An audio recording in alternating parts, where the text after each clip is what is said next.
मुख्यमंत्री सुखविंदर सिंह सुक्खू ने छोटा शिमला वार्ड में अपने परिवार सहित वोट दिया। बारिश के बीच मतदान करने पहुंचे मुख्यमंत्री सुखविंदर सिंह ने वोट देने के बाद छोटा शिमला ढाबे में चाय की चुस्कियों का आनंद लिया। सुखविंदर सिंह इसी वार्ड में रहते थे और 2 बार वार्ड सदस्य रहे हैं। विधानसभा चुनाव के दौरान अपने गृह क्षेत्र नादौन में वोट देने वाले मुख्यमंत्री सुखविंदर सिंह सुक्खू के शिमला नगर निगम चुनाव में दिए गए वोट पर हंगामा खड़ा हो गया है। भाजपा से पूर्व मंत्री सुरेश भारद्वाज ने इस वोट पर सवाल उठाया है। उन्होंने कहा कि सुखविंदर सिंह सुक्खू नादौन में वोट देकर आए हैं, इसलिए शिमला में उनका दूसरा वोट गलत परंपरा है। भाजपा की ओर से उठाए गए सवालों पर मुख्यमंत्री सुखविंदर सिंह सुक्खू ने वोट देने के बाद मीडिया से बातचीत करते हुए कहा कि विधानसभा का उनका वोट विधानसभा चुनाव के लिए था। यह नगर निगम शिमला का चुनाव है और यहां राज्य सरकार ने हर उस व्यक्ति को वोट का अधिकार दिया है जिसका शिमला में बिजली, पानी इत्यादि का कनेक्शन है।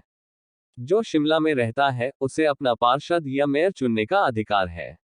उन्होंने सुरेश भारद्वाज से सवाल पूछा कि पिछला चुनाव आप कसुम्पटी से लड़े थे, फिर शिमला शहर में क्यों वोट दे रहे हैं। मुख्यमंत्री ने कहा कि उन्हें जनता की ताकत और जनता के फैसले में भरोसा है, जबकि भाजपा चुनाव से पहले ही डर गई है। पंजाब दस्तक के लिए सुरेंद्र राणा की रिपोर्ट। ऐसा है कि आप जो कह रहे हो, वोट डालना अधिकार है, फ्रीडम दिया हुआ है और विधानसभा में एक ही जगह वोट डलेगा। और जो शिमला म्यूनिसिपैलिटीज होती है, नगर पंचायत होते हैं, नगर परिषद होते हैं, पंचायत इलेक्शंस होते हैं, उसमें आपके जो जिस क्षेत्र के आप पानी का सदुपयोग करते हैं, बिजली का सदुपयोग देता है, जिस क्षेत्र में रहकर आप प्रॉपर्टी टैक्स देते हैं, उनको भी वोट देने का अधिकार होता है। एक जगह एक ही बार में वोट देने का अधिकार है। ये म्यूनिसिपैलिटीज के इलेक्शन है, इसमें कोई ये ऐसी बात नहीं है। अगर ऐसी बात है तो सुरेश भारद्वाज जी तो छोटे शिमले रहते थे, फिर कुसुम्पटी से क्यों चुनाव लड़े? तो ये चीज उनको और उनको कुसुम्पटी क्यों भेजा? अगर उन्होंने स्मार्ट सिटी में इतने काम करवाए तो उनको कुसुम्पटी क्यों भेजा? तो ये चीजें पूछने की बात है, ये राजनीति होती है, इसमें सब सवाल पूछे जाते हैं। सर, कितनी सीटें कर्नाटक के चुनाव भी है, तो इसका क्या है? देखो, अभी तो रिजल्ट भविष्य के गर्भ में छिपा हुआ है, हम तो क्या बोल सकते। हमने तो 5 महीने सरकार ने काम किया, दिन रात मेहनत की है। इस प्रदेश को आर्थिक बदहाली के रास्ते पर पहुंचाने वाली भारतीय जनता पार्टी है और मैं आपको कह सकता हूं कि जिस प्रकार की अव्यवस्था का आलम भारतीय जनता पार्टी ने इस प्रदेश में लाया, उसको ठीक करने में अभी 2-3 साल लगेंगे और हम मेहनत कर रहे हैं।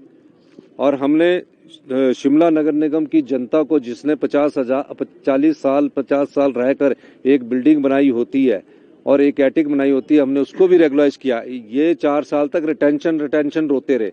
हम अब ये देखने जा रहे हैं कि उनकी पार्किंग फ्लोर को कैसे रेगुलाइज करना है, उनके बेसमेंट का अगर स्ट्रक्चर डिजाइनिंग ठीक है तो कैसे रेगुलाइजेशन करना है।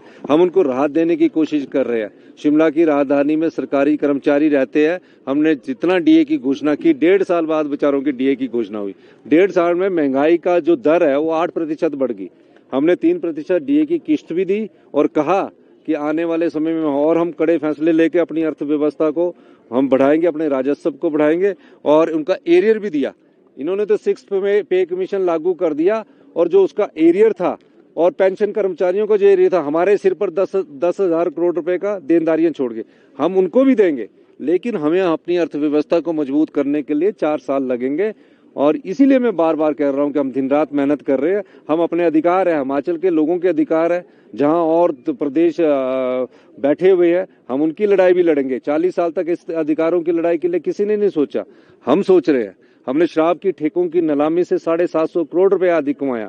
वाटर सेस से हम पैसा के बारे में सोच रहे हैं। तो हम प्रदेश की आय भी बढ़ाना चाहते हैं, अपने अधिकारी, कर्मचारी, किसान, महिलाओं को भी उनके अधिकार देना चाहते हैं। हम इस दृष्टि से कार्य करते हैं। सर, कर्नाटक में चुनाव है, आप तो देखिए, मेरा राजनीतिक जीवन की शुरुआत जो पब्लिक लाइफ में छोटा शिमला वार्ड से हुई है और मुझे बड़ी खुशी है कि मैं आज यहाँ अपना वोट डालने के लिए आया हूँ।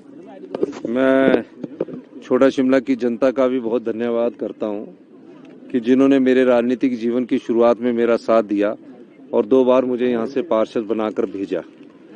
और मैं इसलिए आज अपने एक प्रत्याशी है सुरेंद्र चौहान जी, जो पार्षद के समय मुझे सपोर्ट करते थे, आज वो मेरे प्रत्याशी है।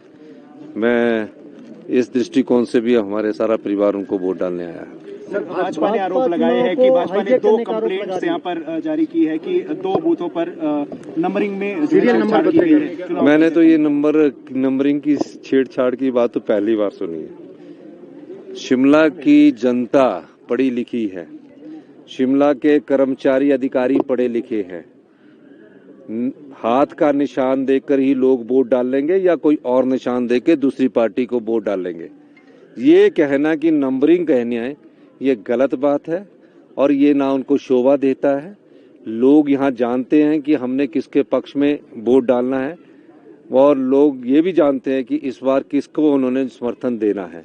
तो इस दृष्टिकोण से इस प्रकार की बातें करना कि 1 नंबर 2 नंबर 3 नंबर, वहाँ सिंबल नहीं होता, नाम के आगे सिंबल होता है और सिंबल को लोग नहीं जानते।